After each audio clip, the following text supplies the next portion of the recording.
Hi, I'm back with Chapter 9 of The Wish. Come to my house after school tomorrow, Howard said on the bus the next morning. I have a plan.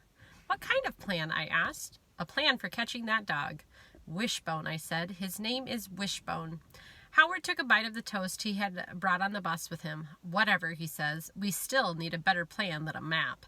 I don't see why we can't. I sat up and grabbed Howard's knees. Don't move, I said. His eyes got wide. What's wrong? Take off your glasses, I said, real slow. Why? Just do it, I snapped, a little louder than I meant to. He took his glasses off and then squinted over at me. There's an eyelash right there, I said, pointing to one of the thick lenses. I need it. Why? To make a wish. A wish? If you blow on an eyelash, you get to make a wish. I took the glasses from him and pressed my finger on the lens. Then I held it up so Howard could see the tiny reddish eyelash. See, I said. Then I closed my eyes, made my wish, and blew, sending that eyelash out into the air where it disappeared, probably setting on the floor with clumps of dirt and chewed gum and trampled spelling test. What'd you wish for? Howard asked. I can't tell you, I said. Why not? I flopped back against the seat, rolled my eyes. Geez, Howard, I said. What? I explained to him that if you tell your wish, then it won't come true. Everybody knows that, I added. Howard wiped his glasses with the end of his t-shirt and put them back on. I've made a wish every single day since 4th grade, I said. Howard bugged his eyes out at me. You must want a lot of stuff. I took my head. No, just one thing. I said I always wish for the same thing every single time. The minute I said that, I regretted it. I knew what he was going to say next, and sure enough, he did. Well, if you're making the same wish every time, it must not be coming true, he said. So what's the point? Seems kind of dumb to me. I felt my face turning red and that familiar feeling of anger starting to turn in my stomach. Because someday it will come true, I hollered, making a bunch of kids turn in their seats and stare at me. Howard looked at me over the top of his glasses and said, pineapple. I kicked his backpack hard, sending it sliding out into the aisle of the bus. I confessed to feeling a flicker of regret when some kids laughed at that. But Howard, he just picked it up, brushed the dirt off of it, and said, pineapple, Charlie. Remember? I held on to the mad feelings all morning, taking every opportunity I could to shoot razor-sharp glares at Howard or to bump into him real hard over by the pencil sharpener. I never should have told him about my wishing. I've never told anybody, and now that it did sound dumb. Why would anyone make the same wish every day if it never came true? Maybe I should give up. But then, guess what happened? I looked at the clock and it was 11:11. I closed my eyes and made my wish. By the time I got home from school, my mad feelings about Howard were gone, and I was glad that he had a plan to catch Wishbone. When I told Bertha I was going to his house the next day, she was tickled pink. She kept telling me how good I was to be friends with Howard, because other kids were so mean to him. Even in church, she says. Can you believe that? I didn't tell her I sure could believe that, with the likes of Audrey Mitchell in that so-called church family. That afternoon, Howard dropped into the seat next to me and said, You can borrow my brother Lenny's bike. What for?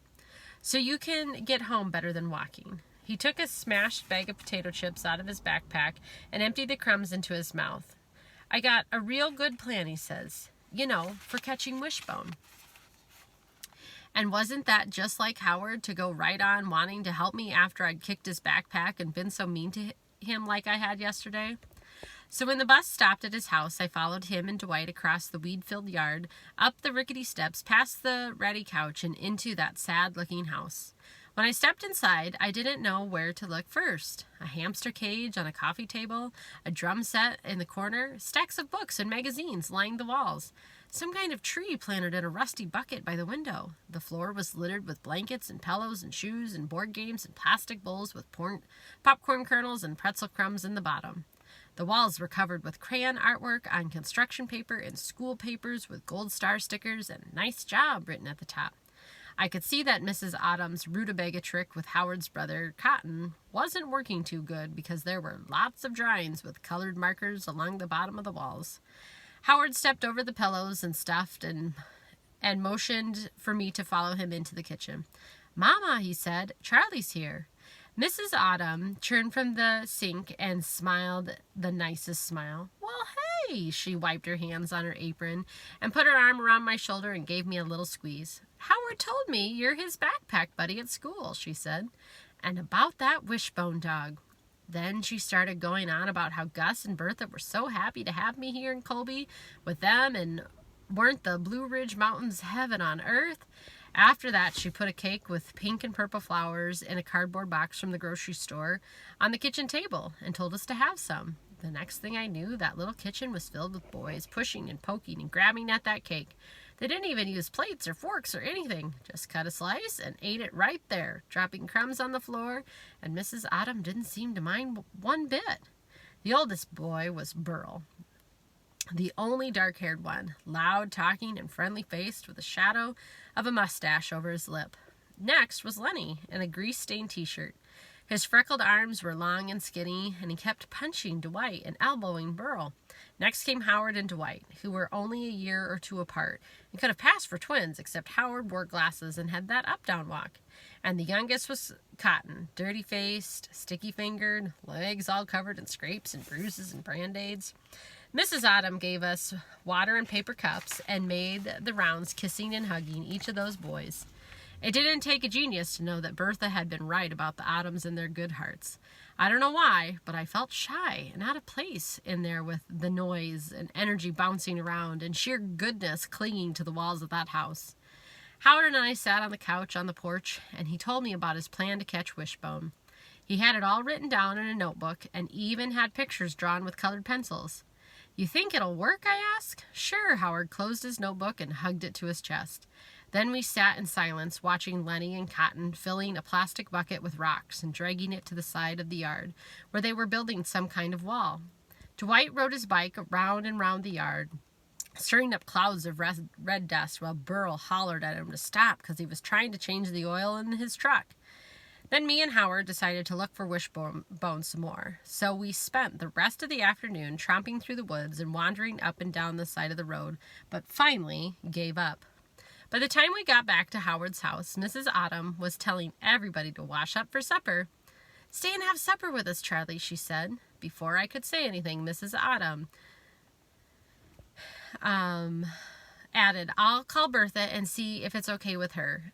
Mr. Autumn's driving a load of lumber over to Charlotte, so you can sit right here in his chair."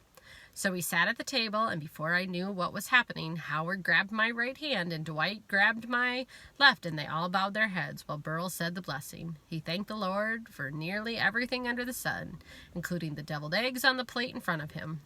Then everybody said amen and dove into that food like they hadn't eaten in a week. Mrs. Autumn kept jumping up to get more pork chops or pour more milk, and it seemed like she couldn't walk by one of those boys without patting their shoulders or kissing the top of their heads. I tried to imagine taking Howard to my house back in Raleigh.